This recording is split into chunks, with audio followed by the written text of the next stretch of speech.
Hello বন্ধুরা, আপনারা কেমন আছেন? আশা করি সকলে ভালো আছেন। অ্যাপস নিউজ চ্যানেলের পক্ষ থেকে জানাই আপনাদের আন্তরিক শুভেচ্ছা ও অভিনন্দন। আপনাদের পাসপোর্ট ছবি, ভোটার আইডি কার্ড স্ক্যানার করতে আর দোকানে যেতে হবে না এবং টাকা দিতে হবে না।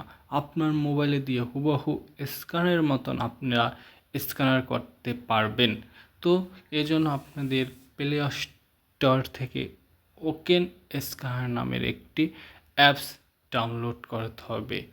অ্যাপসটি এতই সুন্দর এবং এতই সুন্দর স্ক্যানার করে, আপনি যে স্ক্যানারের কথা বলছেন তার সে হুবহু।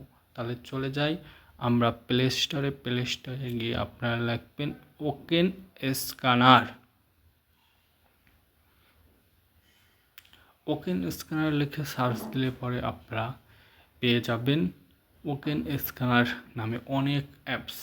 আমি যে অ্যাপসটার কথা বলছি এই অ্যাপসটা আপনারা ডাউনলোড করবেন। যেহেতু আমার অ্যাপসটা ডাউনলোড করা, আমি সরাসরি চলে যাব অ্যাপসে। অ্যাপসে ওপেন করার সময় আপনার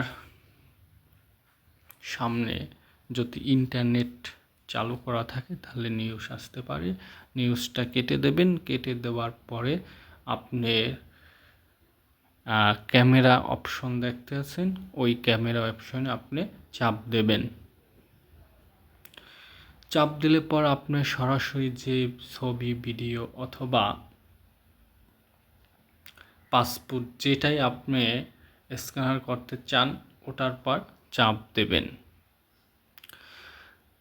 চাপ দেওয়ার পরে ও সরাসরি একদম হুবহু আপনার স্ক্যানার, অরিজিনাল স্ক্যানার মতন হুবহু একদম স্ক্যানার করে ফেলবে। স্ক্যানার করার পর আপনি যদি এটাকে পিডিএফ আকারে বানাতে চান অথবা ফাইল আকারে বানাতে চান, কালার চেঞ্জ করতে পারেন, আপনি সব এখান থেকেই করতে পারবেন। যাই হোক বন্ধুরা, এই অ্যাপসটি একটি দারুণ অ্যাপস। অবশ্যই এটা আপনারা ব্যবহার করে অনেক উপকৃত হবেন। আর আশা করি আমার সাথে থাকবেন। আর আমার ভিডিওটা যদি ভালো লাগে অবশ্যই সাবস্ক্রাইব, শেয়ার এবং লাইক করবেন। অবশ্যই আপনাকে আন্তরিকভাবে শুভেচ্ছা।